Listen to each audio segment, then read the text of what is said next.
imposible que es muy difícil encontrar a un cubano que no tenga un poquitico de ritmo.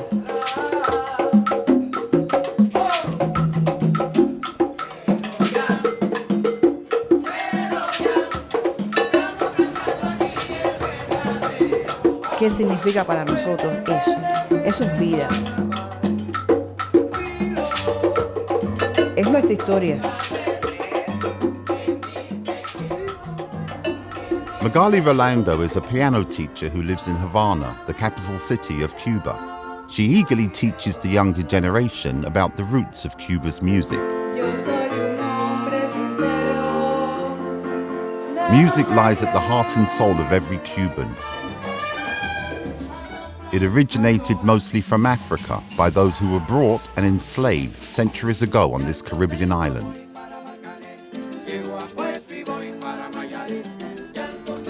Magali's ancestors originated in southern Africa, which connects her to the African beat.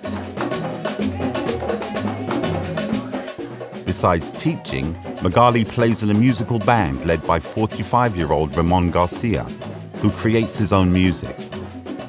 Tenemos nosotros así guardado aquí África. En mi cabeza no pasa ninguna canción sin que yo no sienta un compás o un compás,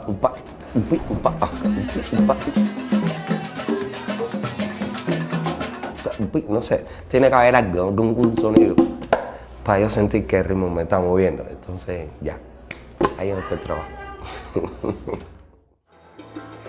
Now songs and tunes are mixed with Spanish and pre-colonial indigenous origins as the enslaved embraced the tempo they found in Cuba when they first arrived. It is estimated that more than 1 million Africans were brought to the island through the port of Matanzas, some 100 kilometers from Havana, as part of the transatlantic slave trade from the 16th century until slavery was abolished in Cuba in 1886. Bueno, porque el español, buscando mano de obra barata, los trajo para que trabajaran en la tierra, y los trajo a Cuba como esclavos. Y se trajeron los esclavos para las plantaciones de caña, pero también para las plantaciones de café. Lo más malo que hicieron fue separar familias. O sea, padres, madres, hijos. Separaron familias, separaron cultura. In 2007, the United Nations designated March the 25th as the International Day of Remembrance of the Victims of Slavery and the Transatlantic Slave Trade. It also established the United Nations Remember Slavery program, which works with educators and civil society to teach future generations about the causes, consequences, and lessons of this human tragedy, and the dangers of racism and prejudice. Today, people of African descent treasure the legacy of music and song brought to Cuba by their ancestors, and the younger generation is keeping that flame alive. But that isn't the only contribution of people of African descent to the development and culture of Cuba. In recognition of its African heritage, Cuba participates in a global slave route project initiated by UNESCO in 1994. La decisión de Cuba de destinar el castillo de San Severino a la creación de este museo dedicado a la ruta del esclavo. En la construcción de ese castillo estuvieron las manos esclavas, entonces se decide destinarlo a la creación de este museo. Situated at the docks of Matanzas, the enslaved would carve symbols on slabs of stone depicting their religious and cultural background. Porque pensemos que eran personas que traían consigo, en algunos casos, un alto nivel cultural y que, bueno, desgraciadamente se vieron confinados a esa condición humana. Now a cultural heritage site, San Severino Castle documents the history of slavery through memorabilia dating back to the 16th century. By the time slavery was formally abolished, the enslaved had constructed forts and iconic buildings that still stand today, attracting thousands of visitors to the island. There are around 200 million people of African descent living in the Americas. Many millions more live in other parts of the world, outside of the African continent. Across the globe, Africans and the African diaspora continue to suffer inequality and disadvantage because of the legacy of slavery and colonialism. In addition to the International Day of Remembrance of the Victims of Slavery and the Transatlantic Slave Trade, the United Nations has also set aside an International Decade for People of African Descent, which began in January 2015, to acknowledge their contribution to human history. The decade also recognizes injustices they endured while promoting and protecting their human rights.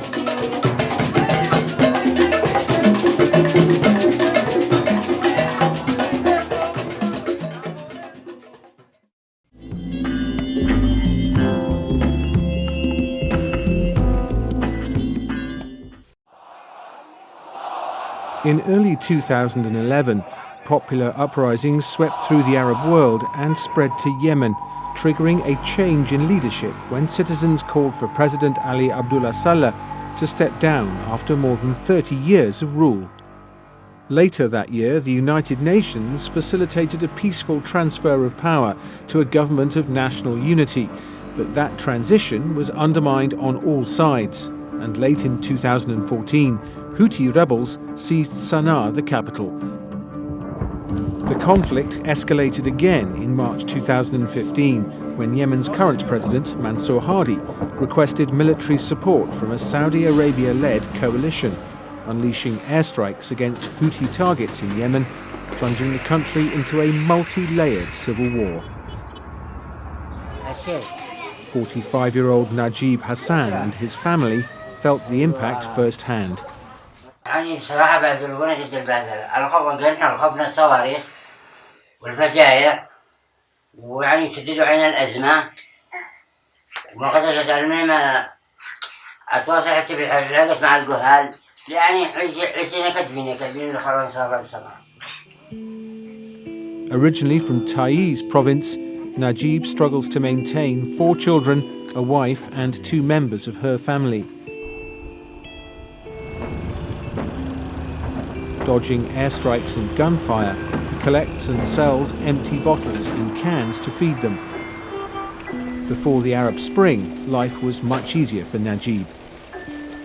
عملي في 2011 يعني بديت عملي كنت أجمع قوارب للصحة يعني كنا نبيع الكيلو ب100 يعني كنت أبيع 2003 كذا الحمد لله يعني بس يعني كنت أتصرف اليوم زي ما تقول والله. His wife, Fatima, and her 4-month-old baby are in dire need of medical attention.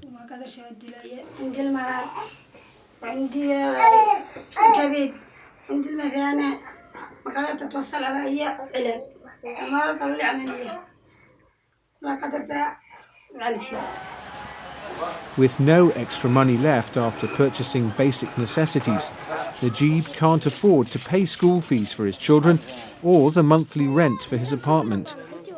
Now the landlord has kicked him out, forcing the family to live on the streets.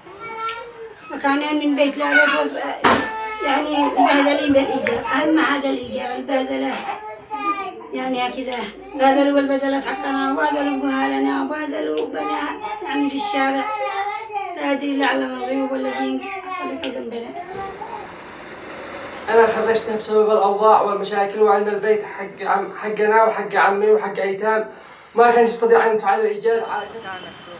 Sometimes the family receives a little help from friendly neighbours, but no official aid is coming in because of difficulties gaining access to families in Najib's hometown. The numbers who require assistance are quite staggering. If you look at the number of people who need food assistance, over 14 million people. If you look at the statistics in terms of the nutritional status of some people in this country who are severely malnourished, over 7 million, which is a quarter of the population, it makes it very difficult for us to actually be able to respond to all those needs. The Hassan family is one example of thousands of displaced people struggling to survive in the middle of a deadly conflict. They long for some semblance of normality so that they can lead productive lives once more. أنا ناشد الجهات المختصة نشوف لي حل لي ولأسرتي ينقذونا من الموقف يعني من البلد.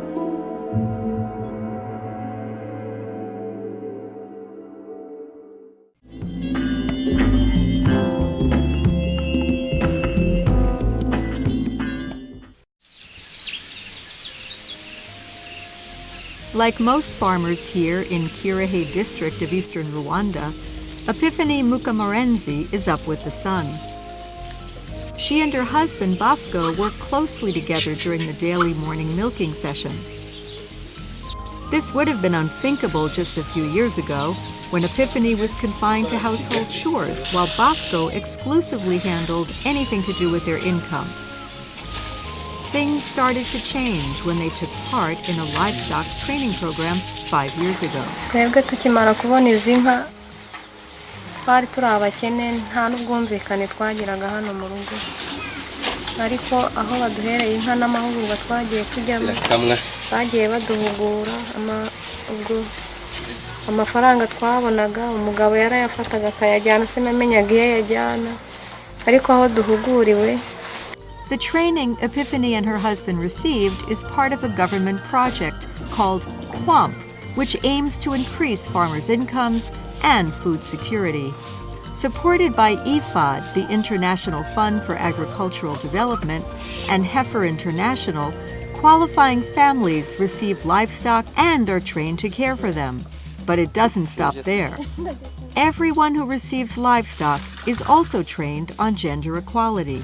Mu by'ukuri twari dufite ubukene kandi abantu bakennye ntabwo bumvikana, bafite ibibazo byihariye bituma bahora baryana kuko umwe ababuze amata yo kunywa undi yabuze isabune, ugasanga harimo ikibazo. Ariko tumaze kubona inka isabune yarabonetse, amata araboneka, twatangiye turarya turahaga. So far, about 6,000 families have gone through this training. It is essential for them to learn about the link between gender equality in the household and poverty.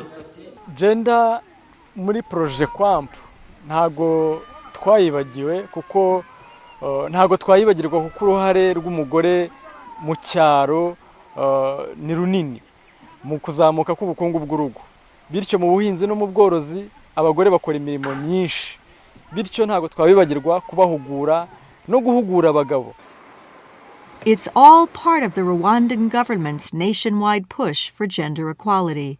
The East African country is the first in the world where women hold a parliamentary majority, and new laws have given women rights to land, inheritance, employment opportunities, and education. We can't talk about gender equality without talking the financial independence of women. So we want our women to be economically empowered so that they can face their future. To help women become more economically empowered, the QUAMP project is also trying out something new. It is called the Gender Action Learning System, or GALS. Raymond has been working with couples to map out a common vision using counseling, drawings, and visuals. Together, they have developed a shared strategy and measurable goals for their family's development. Amahugurwa ya GALS twabonye yatwigishije uburyo umugabo n'umugore bagomba kubana, tukabana mu bumwe n'ubwumvikane, mu bumwe n'ubwuzuzanye, ku buryo rwose yaduhinduye. And with Rwanda's focus on gender equality, anything is possible for many women. A recent study estimates that global GDP could increase by as much as $28 trillion by 2025 if more women, like Lidivine and Epiphany, participated in economic growth. And it looks like Rwanda is on the way to achieving that.